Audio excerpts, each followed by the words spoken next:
Hejsa, maybe you saw my last video where I was working on blocks for this quilt top. And it also had the finished quilt top right at the very end.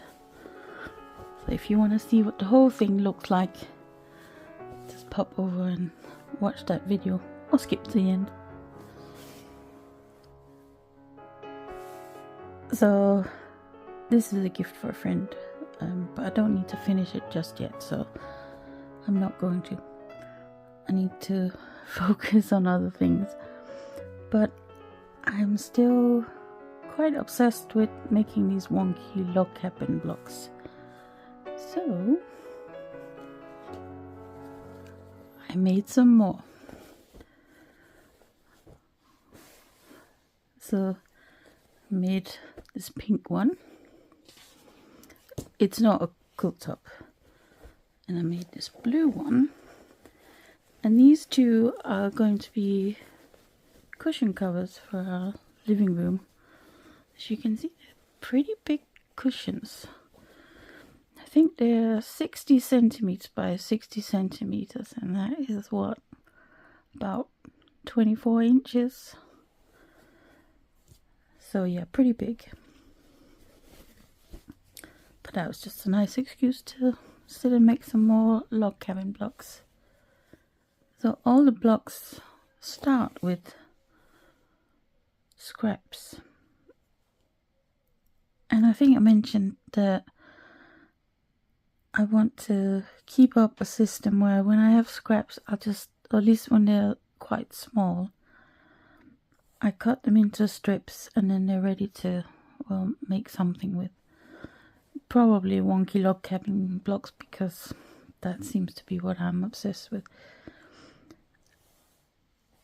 So the centers all start with scraps, but when we get to, so when they start to get about 6 inches wide, that's when I need to cut some fresh strips, as it were. But it's kind of funny to see that the sort of centers of the blocks, they start with old-ish fabric from my stash, and then towards the edges they are newer additions to the stash. So this one still needs to have its backing. Let's just move this out of the way. And that one. But the blue one is already done. And I just found happened to have an old pillowcase that I thought I could repurpose for this. So I just made a plain envelope back, so I didn't have to worry about zips or turning gaps or anything like that. Just a quick make, which is what I really want, because I'm not really that interested in the back or the closing mechanism or whatever. I really just want to make log cabin blocks. Sometimes if I have sort of weird little, I don't know, an offcut or something from a block or something, I will save that and use that. Just think that's just a fun little detail.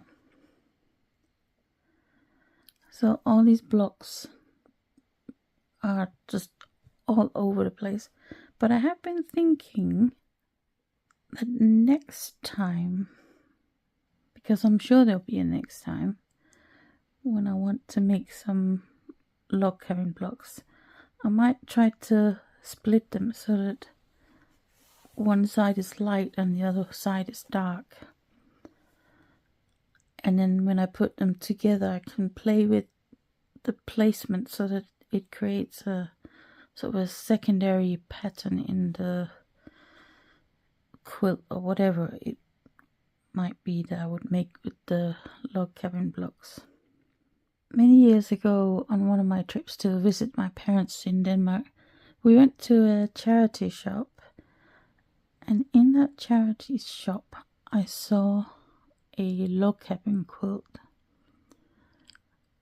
I'm sure it was handmade. I don't know if it was hand stitched, never mind. And I took a quick picture of it. I don't know if I still have it. If I do, I'll see if I can find it and put it on the screen. But I think I regret not buying it, because every so often I think about that quilt. And it's not because it was my favorite colors. In fact, the opposite. It was white and purple. And purple not my favorite color. And I sometimes wonder, is it still there? Probably not, because this was probably 15 years ago. But who knows? Not even sure why I'm telling you about that quilt. But maybe that's sort of at the back of my mind, these log cabin quilts, that's what inspired it. I don't know. Anyway, it would be fun one day to make a log cabin quilt that was, like I said, dark on one half and light on the other half. So yeah.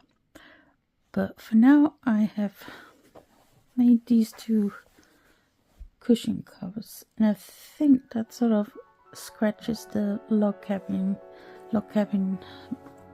itch for now anyway. I'm really happy with how the pink one turned out. It's just so fun. I love pink. It's just such a happy color. So I need to finish this, and then I'll put a little clip in at the end of what they look like on our sofa. And sometime in the summer there will be a finish of this quilt. Not sure when. And I definitely don't know how I'm going to quilt it yet. Need to think about that. So thank you for watching. I hope you enjoyed this video. If you did, maybe give it a little like. I hope you have a great day, whatever you're making.